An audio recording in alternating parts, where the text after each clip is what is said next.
지금부터 민선 8기 1년 도시주택국 시정 브리핑을 시작하겠습니다.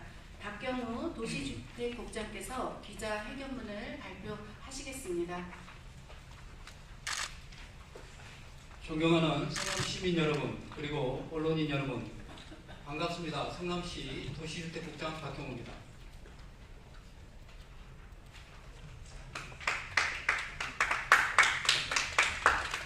저희 도시주택국에서 추진하고 있는 주요 사업에 대해 소통하는 시간을 갖게 되어 매우 뜻깊게 생각합니다. 지금부터 안전하고 살기 좋은 명품도시 조성을 위해 저희 도시주택국에서 추진하고 있는 민선 8기 공약 사업 및 중점 사업에 대한 추진 현황과 향후 계획에 대해 말씀드리겠습니다. 첫 번째, 분당 빌라단지 종환원을 완료했습니다. 분당 지역 빌라단지 주민들의 염원을 반영해 지난 1월 26일 제1차 도시건축공동위원회 심의를 거치고 2월 6일 2030 성남시 도시관리계획 지정비 1차 결정사항 고시를 통해서 분당 지역 17개 블록 빌라단지를 제1종 일반 주거지역에서 제2종 일반 주거지역으로 용도지역 변경을 완료했습니다. 이번 용도지역 변경은 현재 정부에서 추진 중인 노후계획도시 정비 및 지원에 관한 특별법 제정이 이전에 성남시에서 선제적으로 대응한 결과가 되겠습니다. 앞으로도 성남시는 정부의 노후계획도시 정비 및 지원에 관한 특별법 제정과 연계해서 지구단위 계획 구역 등 불합리한 부분을 수정해 합리적으로 개선해 나가도록 하겠습니다. 두 번째, 시민들의 주거 안정을 위해 주택 공급을 확대하겠습니다. 한국부동산원 통계 자료에 따르면 성남시 아파트 평균 매매 가격은 2017년 6월 기준 제곱미터당 600만 5천원에서 2023년 6월 기준 제곱미터당 1208만 5천원으로 6년간 평균 15.4% 상승해 무주택자의 내집 마련이 더욱 어려워지고 있는 실정이 되겠습니다. 성남시는 이를 해소하기 위해 야탑동 134-1번지 1원에 공공분양주택을 조성하고 있으며 전용 74, 71세대, 전용 84, 171세대 등 총 242세대를 건립해 무주택자와 신혼부부 등에게 주택을 공급하도록 하겠습니다. 또한 삼평동 유수지 및 이왕초등학교 부지 등 유유지에도 공유형 주거시설을 건립해 무주택 시민들에게 주택이 공급될 수 있도록 노력하겠습니다. 세 번째, 다양한 주거복지 사업을 추진하도록 하겠습니다. 주거급여 및 수선유지 급여를 위해 7월까지 280억 원을 마련해 22,000 가구에 지원하였고 600여 가구에 공공임대주택 등을 연계 지원하였습니다. 또한 취약계층의 주거환경 개선을 위해 민간기관과 협력해 도배, 장판, 단열 등의 개선 사업을 전개하고 있습니다. 비닐하우스, 쪽방 등 비정상 거처에 거주하는 취약계층을 위해 260여 가구에 공공임대주택을 연계 지원하였고 올해 신규 사업으로 이사비, 생필품비 등을 지원하는 서비스도 마련해 약 450가구를 지원할 예정으로 있습니다. 전세사기 피해 지원을 위해 지난 5월에 전세피해 지원 상담소를 개소하였습니다. 그동안 80여 건의 상담과 16가구에 대한 긴급 금융지원, 부동산 법률 상담을 진행하였습니다. 또한 주거 사각지대를 발굴하고자 성남시 주거복지센터를 올 3월에 개소해 지금까지 104건의 상담을 진행하였습니다. 앞으로도 맞춤형 주거복지 정책을 지속적으로 발굴해 주거 취약계층에 안정된 주거 환경이 제공될 수 있도록 최선의 노력을 다하겠습니다. 네 번째, 공동주택 리모델링 사업을 적극 지원하겠습니다. 분당을 비롯한 관내 모든 지역은 급속한 시설 노후화로 인해 주거 환경이 열악해지고 있으며 유지 관리를 위한 사회 경제적 비용이 증가하고 있습니다. 리모델링 사업은 건축물의 노후화를 개선하고 에너지 낭비와 폐기물 발생을 낮추며 주택의 장기적 사용을 유도하는 효과가 있습니다. 우리 시는 지난해 기준 리모델링 기금 1,000억 원을 조성해 행정적, 재정적으로 지원하고 있으며 현재 6개 공공지원단지에서 리모델링 사업을 추진하고 있습니다. 무지개마을 4단지, 늪티마을 3, 4단지, 한솔마을 5단지는 이주 및 착공을 앞두고 있으며 매화마을 2단지는 리모델링 사업 추진과 관련 건축 심의 등 행정 절차를 진행하고 있고 한솔 6단지는 기본 설계 및 조합 설립을 위한 준비 작업에 박차를 가하고 있습니다. 앞으로도 성남시는 공동주택 리모델링 사업을 적극 지원해 시민들이 다양한 주거 환경을 누릴 수 있도록 노력하겠습니다. 다섯 번째, 공동주택단지 보조금 지원 사업을 강화하겠습니다. 올해 성남시는 관내 공동주택 지원을 위해 총 84억 원의 보조금을 확보하였습니다. 시민 안전을 위한 노후 승강기 교체 등 시설물 보수 공사비 60억 원은 집행을 시작하였고, 공동 전기료 및 클리넷 유지관리 지원을 위한 보조금 20억 원은 수시로 지원하고 있습니다. 이 중 지난해 폭우 피해로 발생하였던 공동주택 20개 단지에 대한 10억 원을 지원하였고, 신규 사업인 경비실 냉난방 기존비료, 아파트 경비 청소년 노동자 휴게시설 개선 사업도 지속적으로 펼쳐나가고 있습니다. 아울러 노후화된 연립주택 및 다세대 주택 등 소규모 공동주택 보조금 예산도 4억 원을 편성해 83개 동 109건에 대하여 지원하고 있습니다. 앞으로도 쾌적한 공동주택 단지를 만들기 위해 보조금 지원 사업 발굴과 운영에 최선의 노력을 다하겠습니다. 여섯 번째, 제3차 고도제한 완화에 적극 앞장서도록 하겠습니다. 성남시는 2002년에 제1차, 2010년에 제2차 고도제한 완화를 추진해 소정의 성과를 거둔 바 있지만 여전히 상당수 지역이 높이 제한에 묶여 도시발전의 지장을 초래하고 있습니다. 이에 성남시는 국방부 및 군 관련 기관에 고도제한 완화를 요청하기 위한 연구 영역을 실시하고자 4억 2,700만 원의 예산을 편성해 연구 영역을 발주 중에 있으며, 민관정 협의체 구성 등 제3차 고도제한 완화 기반 구축에 최선의 노력을 다하고 있습니다. 적극적으로 제3차 고도제한 완화를 추진하여 지역개발의 활성화와 시민의 저상권을 확보하도록 하겠습니다. 일곱 번째, 안전한 성남시를 만들어 나가겠습니다. 이를 위해 사용승인후 30년이 지난 2층 이하 연면적 500제곱미터 미만인 소규모 노후 건축물을 대상으로 건축물 및 축대, 옹벽 및 담장에 대한 안전여부 등 19개 세부 항목으로 구분해 안전점검을 실시하고 있습니다. 1차 대한건축사협회 성남시 지역협조와 2차 안전점검 전문기관의 영역을 의뢰하는 방식으로 지난해부터 670동에 대한 안전점검을 완료하였고, 나머지 440개 동도 내년까지 완료토록 하겠습니다.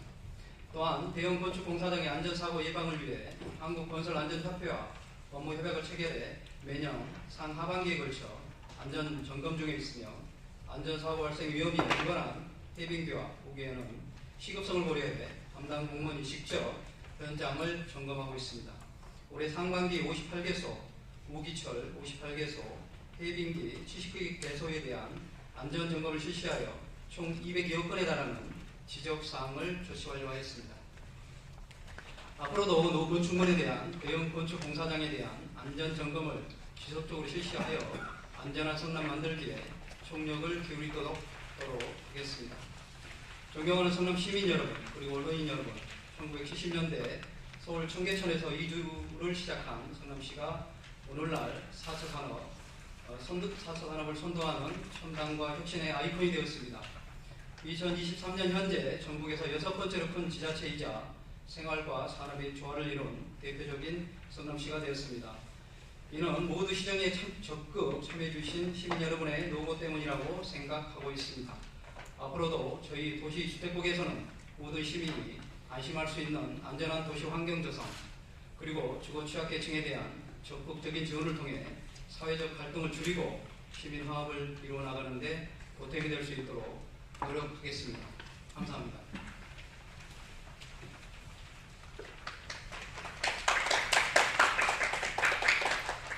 네, 다음은 질의응답을 하겠습니다. 질문이 있으시면 손을 들고 언론사 명과 성명을 말씀하여 주시기 바랍니다. 손을 들어주시기 바랍니다.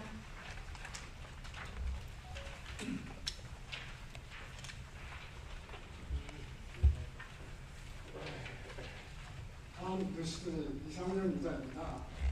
신상진 성남시장님이 일기 신도시 정비사업을 한국토지주택공사와 함께 추진하는 것으로 알려졌습니다.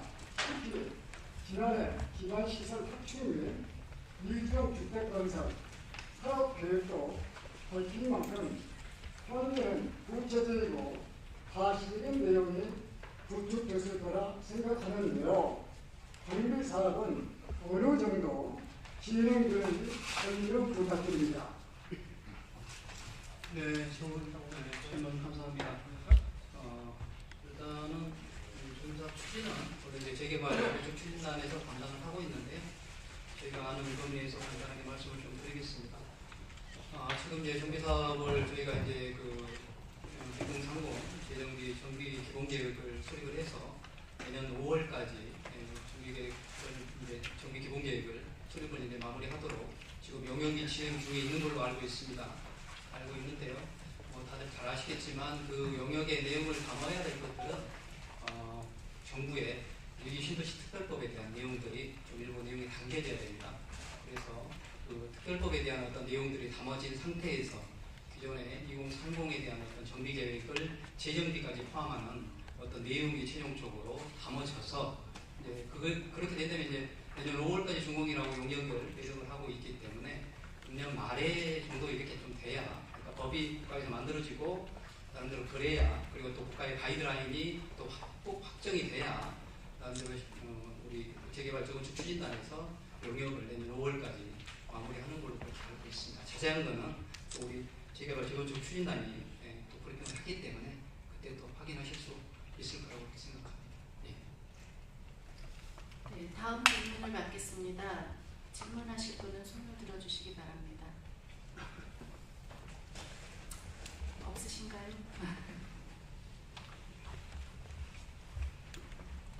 네, 성남신문의 호진국 기자입니다.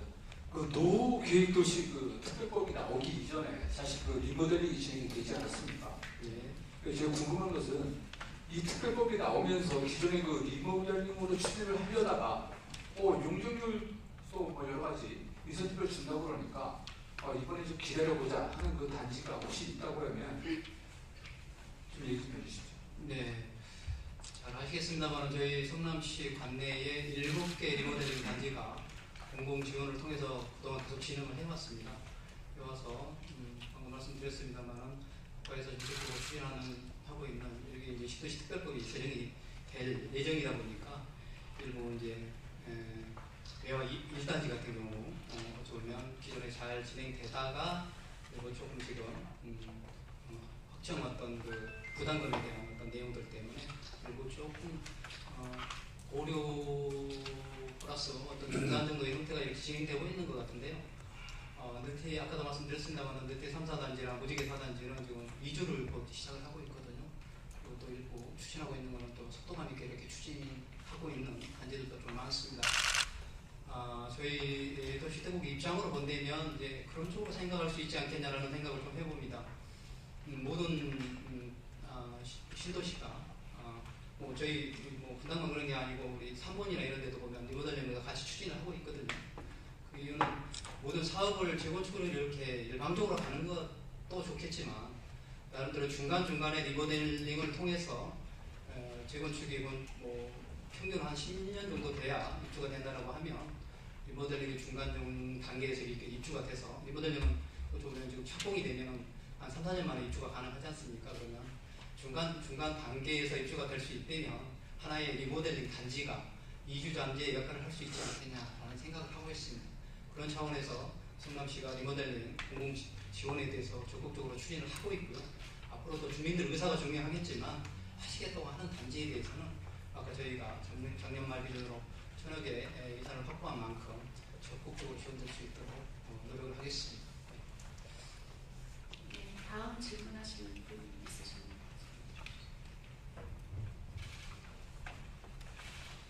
예, 파워미디어의 조정학 기자입니다. 지난번에 다른 국에서 질문을 드렸었는데 도시주택국이라고 말씀하셔가지고 또 재차 질문을 드리겠습니다. 담배 오거리 그 법원 이전 토지 보상 문제 및 그 법원 이전에 관한 그 계획이 있으시면은 거기에 대해서 자세히 말씀 좀 부탁드리겠습니다.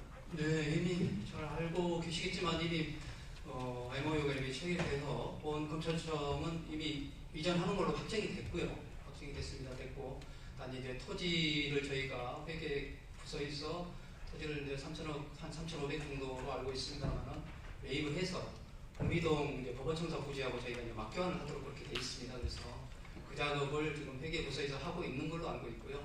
단 지금 이제 저희 도시계획 차원으로 본다면 일공단 부지가 지금 용도가 부여가 되어 있지 않습니다. 근데 성남시 대체적으로 공공청사부지가 제2종 일반 주거지역으로 이렇게 결정이 돼 있거든요. 그래서 나름대로 이제 부지 확보가 돼서 법원에서도 지금 이제 구체적으로 이제 설계를 들어가기 위해서 재경부하고 예산 때문에 지금 협조를 하고 있는 걸로 알고 있고요. 검찰청도 나름대로 적극적인 어떤 의사표명을 하고 있습니다. 그래서 진행은 이 정도로 될 것 같다라는 말씀을 분명히 드리고요.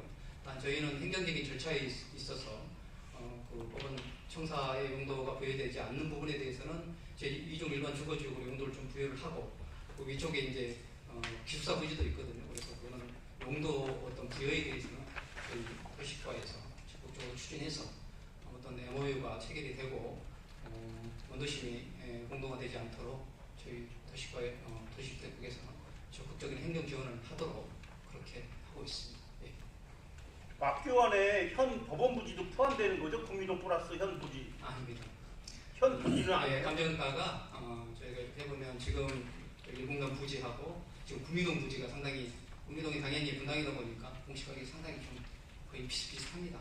그래서 그렇게 하고요. 단 물론 이제 정책적인 판단이 있어야 되겠습니다만은 현 지금 검찰청 법원 부지는 아마 그거를 성남시에서 어떤 활용 방안을 찾든지 아니면 법원하고 또 협의를 통해서 어떤 시민들의 대보통이 되는 용도로 변경돼야 되지 않겠냐라는 추정을 좀 해볼 수 있을 것 같습니다. 네, 질문하실 분은 손을 들고 지정을 받은 다음에 해주시기 바랍니다. 다음 질문 받겠습니다. 가운데 손님들 지적 받았어요? 지정을 받은 지적을 받았어요. 지정을 해주시면 잠깐 다음에 기회 드리겠습니다. 지적 당했네. 네, 메일타임즈 송민호 기자입니다. 보도 제한에 대해서 질문을 드리겠습니다. 여기 보면은 1차, 2차 보도 제한 완화를 추진해서 소정의 성과를 거뒀다. 그리고 또 3차 보도 제한을 위한 용역에 지금 4억 2천만 원을 들여서 용역을 발주했다고 그러는데 그 작년 민선 8기가 시작되면서 보도 제한이 민에서부터 시작했어요. 그 시민단체가 추진하고 거기에 관이 뒤따라서 거기에 대한 용역 발주를 하고 이런 형식을 취하고 있는데 한간에서는 내년 총선을 앞두고 이것이 정치적으로 이용될 우려가 있다는 얘기도 있어요. 실질적으로 도시주택국에서 바라보는 3차 보도 제한 완화가 어디까지 그 대안이 나올 거라고 생각을 하시니 말씀해 주시기 바랍니다. 네, 좋은 질문 감사합니다. 다들 잘 아시겠지만 1차 저희가 2002년에 거의 해서 45m까지 완화를 받고요. 2차 2010년도에 저희가 193m 영등산 높이까지 완화를 받아서 저도 원도시에 살고 있습니다만은 기존에 이제 15층밖에 안 되는 어떤 층수를 거의 한 30층 가까이 완화를 한 사례가 있습니다. 그런 차원에서 저희가 이제 3차 보도 제한을 추진하게 됐고요. 3차 보도 제한 추진이 되지 않는 데면 잘 아시겠지만 일부 완화받은 데도 있지만 지금 소진 1구역이나 소진 2구역, 태평 1구역 정도 그동안에 이제 재개발 추진했던 태평 1동 정도는 아직도 15층밖에 안 되고요. 또 분당도 지금 야탑 2매까지는 비행 고도 5구역, 6구역 정도 안에 들기 때문에 상당히 좀 층수를 올리는데 제한을 좀 많이 받고 있습니다. 그래서 저희가 보도 제한 완화를 추진하게 되는 계기가 되는 거고요.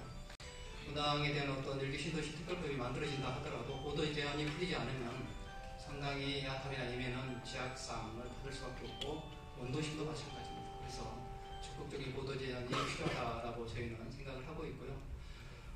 저희가 이제 보도 제한을 그럼 어디까지 완화할 거냐라고 하는 말씀을 지적을 해주셨는데 저희가 이제 하는 목표로 하는 거는 똑같은 보도 제한 5구역이라 하더라도 대만의 송산공항은 96m까지 완화를 받고 있는 걸로 알고 있습니다. 저희는 지금 실질적으로 75m죠. 무려 거의 한 20m만 찾아먹는다 하더라도 한 아파트로 따지면 5, 6층 정도가 되거든요. 그것만 해도 사실상 주민들한테 상당한 어떤 그 재개발 재건축에 인한 부담이 줄지 않을까라는 생각을 좀 하고 있습니다. 단 이거는 이제 저희가 그래서 지금 용역을 추진하면서 용역 업체가 이제 정식적으로 선정이 되게 되면 벤치마킹이라든지 이런 걸 통해서 적극적으로 그런 내용들을 좀 발췌를 하고요. 현재 현행 법 내에서도 일부 좀 완화를 받을 수 있는 것들이 좀 일부 있지 않을까라는 법적인 조건도 조심스럽게 하고 있습니다. 예를 들어서 15층이면 자연 지반으로 이루어진 높이부터 15층이거든요. 근데 대부분 요즘은 잘 아시겠습니다만 지하 8층까지 내려가는 일반 건물들도 상당히 많거든요. 그렇기 때문에 지하에서부터 따지는 어떤 법적인 기준을 저희가 합리적으로 좀 나름대로 영역에서 구체적으로 연구를 해서 나름대로 본부대에 이렇게 요청을 할 수 있는 방법이 있지 않을까. 크게 한 2가지 정도로 그렇게 생각을 하고 있고요. 나머지 더 크게 우리 2차에서 75m에서 193m까지 완화받듯이 더 크게 할 수 있는 방법도 생각을 해야 되겠죠. 그런 부분까지 고려하고 있다는 말씀 좀 드리고요. 정치적인 부분에 대한 부분들은 솔직히 저희가 답할 사항은 공문이 아닌 것 같습니다. 단 아까 말씀드린 대로 지금 저도 보도제한 범죄에 대한 가요제나 이런 것들을 몇 군데 참석을 해보면 대체적으로 이제 여기 참석하시는 분들이 조합장님들이 상당히 많으시거든요. 분당의 재건축 조합장님들, 도심의 추진 일, 이런 어떤 신흥일, 나름대로 조합장님들이 상당히 좀 많으셔요. 그래서 나름대로 이런 것들은 주민들의 어떤 재산권과 직결되기 때문에 그렇게 참여하고 계신 건 아닌가. 단 정치적인 부분에 대한 부분은 답변할 사항은 아니지만 어찌 됐든지 간에 또 시장님께서도 일일이 보도제안을 적극적으로 참여하셔가지고 나름대로 성과를 이룬 만큼 좀 그런 정치적인 색채는 좀 가급적인 배제를 하고 실질적으로 피해받고 있는 지역에 대한 어떤 주민들의 나름대로 뜻을 담아서 같이 합심해서 좀 저희가 보도제안을 완화할 수 있도록 추진하도록 하겠습니다. 네, 다음 질문을 받겠습니다. 손을 들어주시기 바랍니다. 앞쪽에.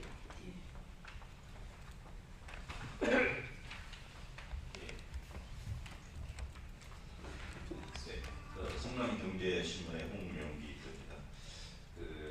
지역주택조합에 대해서 좀 여쭙겠습니다. 어떤 제안이라고 볼 수도 있겠는데요. 지금 보면은 현수막들이 좀 시에서 게시한 현수막들이 좀 자주 가끔 혹은 뭐 때때로 볼 수가 있습니다. 협동조합형 민간 건설 임대주택이나 뭐 이런 발기인대에 꼼꼼히 파악해서 가입을 하시라는 그런 내용들에 좀 얘기되는데요. 근데 실질적으로 지역주택조합 입장에서 볼 때는 지역 주민들의 의견이 빨리 취합이 돼서 신속하게 사업이 추진이 돼가지고 완료되는 게 아마 지역 주민의 아마 최대한의 이익이 될 것입니다. 근데 이제 그것과 지금 시에서 이 현수막 거는 내용하고 좀 다른 그런 부분이 좀 있어서요. 그래서 서로 어떤 배치된다고 할까요? 그런 부분이 좀 있을 것 같은데요. 그럼 실질적으로 이제 시에서는 지금 그 부분을 파악하기 위해서 지역주택조합 현황으로 해서 이제 게시된 지역주택